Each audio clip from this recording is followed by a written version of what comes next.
Hello students, welcome to the English Junction YouTube platform by Apurva ma'am. कैसे हैं आप सभी? आई होप आप सभी बहुत अच्छे होंगे और अपनी पढ़ाई अच्छे से कर रहे होंगे। आज मैं आपके सामने लेकर आई हूँ अ लेटर टू गॉड के लॉन्ग आंसर्स। इससे पहले वाले वीडियोस में हमने देखा था, इस लेटर के समरी को पढ़ा था, इसके शॉर्ट आंसर्स को पढ़ा था।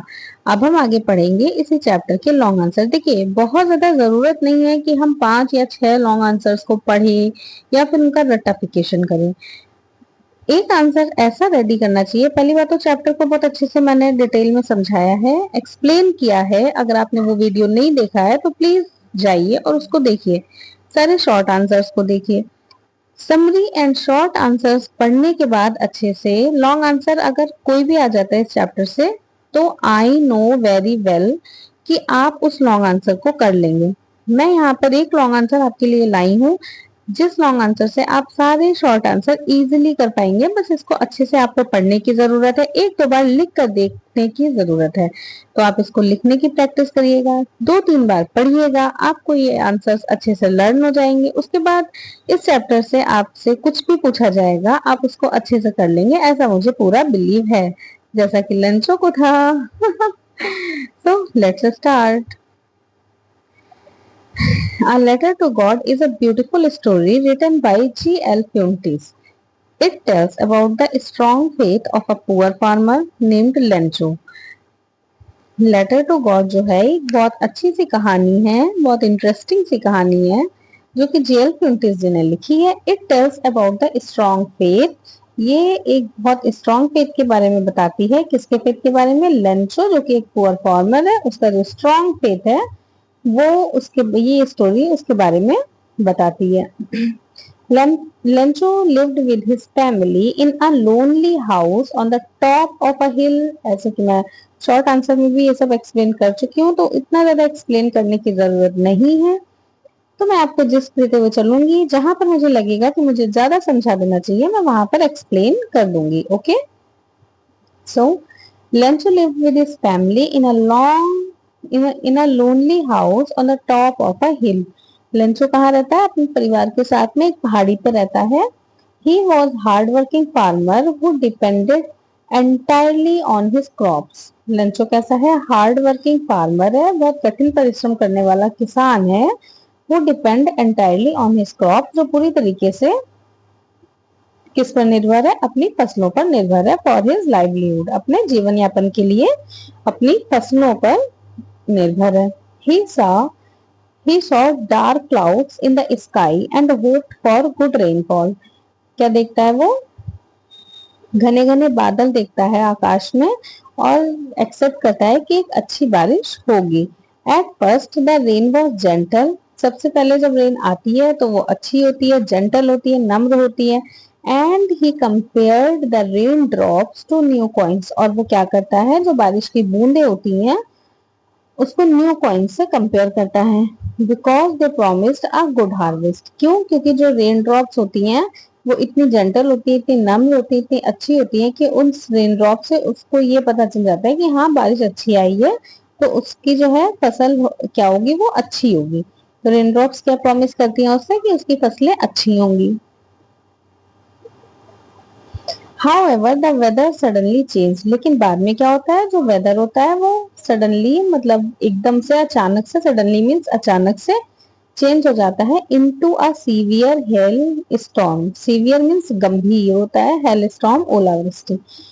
कैसे चेंज हो जाता है? बहुत गंभीर, मतलब बहुत बड़े बड़े ओलावृष्टि में बदल जाता है। The hail stones completely destroyed his crops. Hail stones क्या करते हैं? उसके क्रॉप्स को पूरी तरीके से बर्बाद कर देते हैं। Living nothing to harvest. कुछ भी फसल के नाम पर उसके पास अब कुछ भी नहीं बचता है।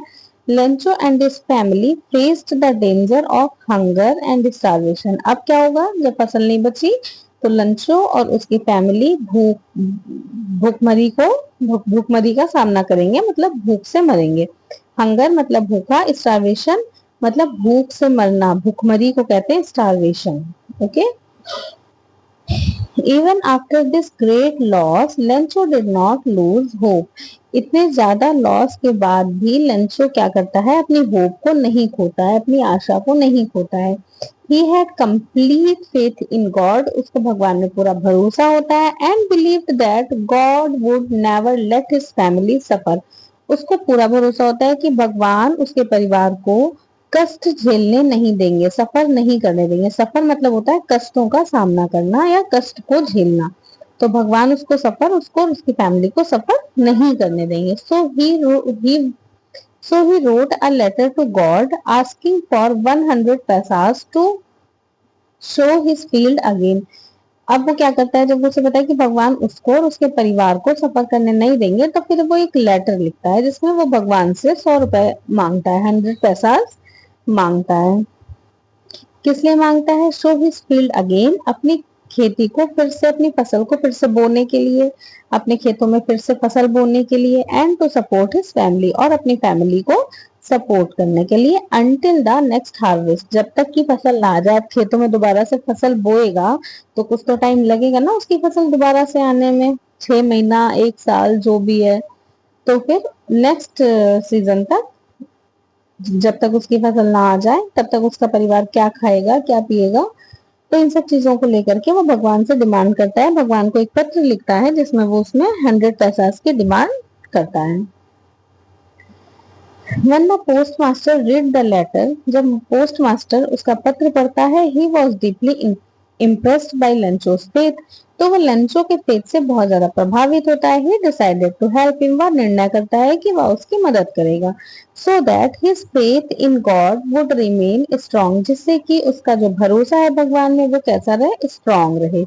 He collected money from his employees, वो अपने एम्प्लॉय से मनी कलेक्ट करता है। Contributed a part of his own salary, अपनी सैलरी का भी एक पार्ट देता है वो। And requested his friends to donate, और अपने फ्रेंड्स से भी रिक्वेस्ट करता है कि जो पैसे, जो मनी वो कलेक्ट कर रहा है उसमें थोड़ा सा डिनोट कर दे, थोड़ा बहुत वो भी डोनेट कर दे। Finally he manage to collect 70 pesos and sent the money to Lencho. Finally क्या होता है कि वो 70 पैसास कलेक्ट कर पाता है और वो लेंचो को सेंड कर देता है। जब लेंचो को सेंड करता है तो एनवलप में जब पैसे रखता है तो एनवलप साइन करता है गॉड के नाम से, जिससे कि लेंचो को ये लगे कि ये जो एनवलप उसके लिए आया है, मनी ऑर्डर आया है, ये गॉड की तरफ से ही आया है। When Lencho opened the envelope, जब लेंचो एनवलप को ओपन करता है, he was not surprised, वो बिल्कुल भी सरप्राइज नहीं होता कि OMG भगवान जी ने भेज भी दिए पैसे, इस टाइप का कुछ भी नहीं लगता लेंचो को। लेंचो एकदम नॉर्मलाइज्ड रहता है कि हाँ चलो ठीक है, मैंने लेटर लिखा, पैसे मांगे और भगवान ने मेरी हेल्प कर दी। इतना डीप फेथ होता है उसको भगवान में, because he was sure that God would help him. क्यों? क्योंकि उसको पूरा भरोसा था कि भगवान उसकी हेल्प करेंगे। But on counting the money, लेकिन जब वो पैसे काउंट करता है, ही फाउंड, वह पाता है ओनली 70 पैसास इंस्टेड ऑफ 100। जब वो मनी काउंट करता है तो पाता है कि केवल 70 पैसा ही भगवान ने भेजे हैं, मतलब उस एनवलप में 70 पैसा ही है, 100 पैसा नहीं है। He believed that God could never make a mistake, लेकिन उसको ये भी भरोसा होता है कि भगवान गलती नहीं कर सकते कि वो 100 की जगह 70 पैसा भेज दें। So he thought that the post office employee had stolen the remaining 30 पैसास। तो उसको ये लगता है कि जो पोस्ट ऑफिस एम्प्लॉयज हैं उन्होंने क्या किया, 70 पैसास रख के 30 पैसास स्टोलन, मतलब चुरा लिए, चोरी कर लिए। He wrote another letter to God asking for the rest of the money, दोबारा से एक और पत्र वो भगवान को लिखता है जिसमें वो क्या लिखता है, जो बचे हुए पैसे हैं उनकी रिक्वेस्ट करता है कि 70 तो मुझको मिल गए हैं, 30 नहीं मिले हैं। अब भाई क्या करें, आप वो 30 पैसा भी भेज दीजिए, लेकिन नॉट टू सेंड इट दो द पोस्ट ऑफिस, प्लीज भगवान जी इसको पोस्ट ऑफिस के थ्रू मत भेजिएगा। Because he believe the employees were dishonest, क्योंकि उसको लगता है कि यहाँ के जो एम्प्लॉयज हैं वो डिसऑनेस्ट हैं, वो क्रोक्स हैं, बेईमान हैं, जो वो पैसों को एनवलप से निकाल लेते हैं। The story teachers us the value of faith, story से हमको क्या मॉरल मिलता है, ये स्टोरी हमको क्या सिखाती है, ये स्टोरी सिखाती है वैल्यू ऑफ फेथ, कि विश्वास कितना गहरा होता है। विश्वास, एक विश्वास वो चीज है जो पत्थर भी हिला सकती है। इन द सेम वे लंचो का विश्वास था कि भगवान पे एक होता है कि हाँ एक पावर है, भगवान एक पावर है जो हाँ है, जो हमको देख रहे हैं, जो हमारी हेल्प करेंगे। पर हम में से कोई भी भगवान को लेटर तो नहीं लिखने लगेगा ना जाकर के। तो इस विश्वास को, इस फेथ को दिखाया गया है इस स्टोरी में। किस किस की फेथ की स्टोरी है, होप की स्टोरी है। लंचो को जो आशा थी, जो उसकी होप थी, कितनी स्ट्रांग होप थी कि हाँ नहीं ऐसा होगा, भगवान हमको जो है पैसा देंगे। और एक होप उसकी ये भी थी कि भगवान कभी भी हमारे साथ में बुरा नहीं करेंगे। हम्म। काइंडनेस दिखाई गई है। काइंडनेस किसकी दिखाई गई है? पोस्ट ऑफिस एम्प्लॉयज की काइंडनेस दिखाई गई है कि वो कितना काइंड थे, कितनी दयालु, जनरोसिटी कितनी थी उनमें कि हाँ उन्होंने ऐसा कोई लेटर लिखा और उन्होंने उसका आंसर भी दिया, पैसे रख करके आंसर दिया उसका। तो ये पोस्ट ऑफिस एम्प्लॉयज की जनरसिटी थी, ह्यूमैनिटी थी उनमें कि उन्होंने किसी का दर्द समझा कि हाँ कितना परेशान होगा वो जिसने भगवान को लेटर लिख डाला, तो इसकी हेल्प करनी चाहिए पहली चीज। और दूसरी चीज ये भी थी कि अगर इसकी हेल्प नहीं होगी तो भगवान के अंदर जो इसका बिलीव है, भगवान के ऊपर जो इसका ट्रस्ट है, वो कहीं ना कहीं डगमगा जाएगा। जो पोस्ट मास्टर जो था वो नहीं चाहता था कि ऐसा हो। It also remain It also reminds us that we should appreciate the help we receive. ये हमको ये भी याद दिलाती है कि जो हेल्प हमने रिसीव करी है, जो हेल्प हमको किसी के द्वारा दी गई है, उस हेल्प को हमें अप्रिशिएट करना चाहिए। अप्रिशिएट मीन्स प्रशंसा करनी चाहिए कि हाँ हमारी ऐसी हेल्प किसी बंदे ने की। एंड शुड नॉट जज other without knowing the truth. और बिना सच्चाई जाने किसी और को जज नहीं करना चाहिए। जैसे लंचो को नहीं पता था पैसे कहाँ से आए, उसे लग रहा था भगवान ने दिए, लेकिन उसने एक सेकंड के अंदर क्या ही जज कर लिया एम्प्लॉयज के बारे में कि ये जो एम्प्लॉयज हैं ये डिसऑनेस्ट हैं, एम्प्लॉयज है ये चोर हैं, इन्होंने मेरा पैसा चोरी कर लिया। तो इतनी जल्दी अपनी अपनी लाइफ में भी इसको आप बिल्कुल उतारिएगा कि हमको कभी भी किसी के बारे में एक सेकंड के अंदर कोई भी धारणा नहीं बनानी है। जज नहीं कर देना है कि हाँ तुमने ऐसे किया तो तुम ऐसे हो। पहले सच्चाई जानिए, पहले पूरी बात को जानिए, उसके बाद किसी को जज करिए। ओके, तो कैसा लगा आपको ये आंसर? और आई होप इस आंसर को, ये इतना इजी इजी वे में लिखा हुआ है, मैंने खुद हैंड रिटन नोट्स बनाए हैं आपके लिए आज बैठ के, उसके बाद मैं आपको पढ़ा रही हूँ। सो आई थिंक आप लोगों को ये क्वेश्चंस अच्छे लगे होंगे, समझ में आया होगा ये पूरा आंसर। इसको आप 2-3 बार पढ़ेंगे ना तो आप इस चैप्टर से कोई भी क्वेश्चन आ जाए आप आंसर्स लिख लेंगे। जितना मैंने आपको समरी में, शॉर्ट आंसर, लॉन्ग आंसर में बता दिया है, मोर देन एनफ है कोई भी आंसर लिखने के लिए। सो प्लीज आपने अगर दोनों वीडियोस नहीं देखे तो उसको भी जरूर देखिएगा, प्रॉपर नोट्स बनाइएगा मेरे नोट से, और 2-3 बार अपने आप लिखने की कोशिश करिएगा, आप इनके आंसर्स लिख लेंगे। एक और क्वेश्चन है हमारे पास, छोटा सा है, बस एक जिस्ट है, देखना जरूरी है, इंपॉर्टेंट लगा मुझे इसलिए मैंने इसको भी लिख लिया। The question is what is the central idea of the story a letter to God. पूरा चैप्टर आपने पढ़ लिया, अब हम इसका सेंट्रल आइडिया देखेंगे।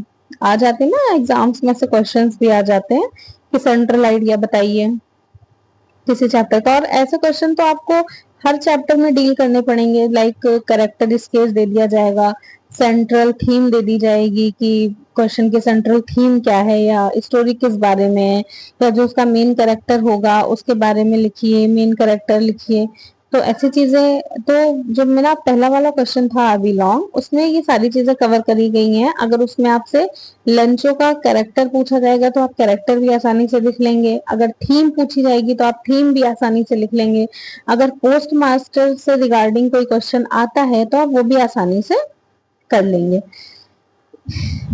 हम लोग अभी ये वाला क्वेश्चन डिस्कस कर लेते हैं। What is the central idea of the story a letter to God.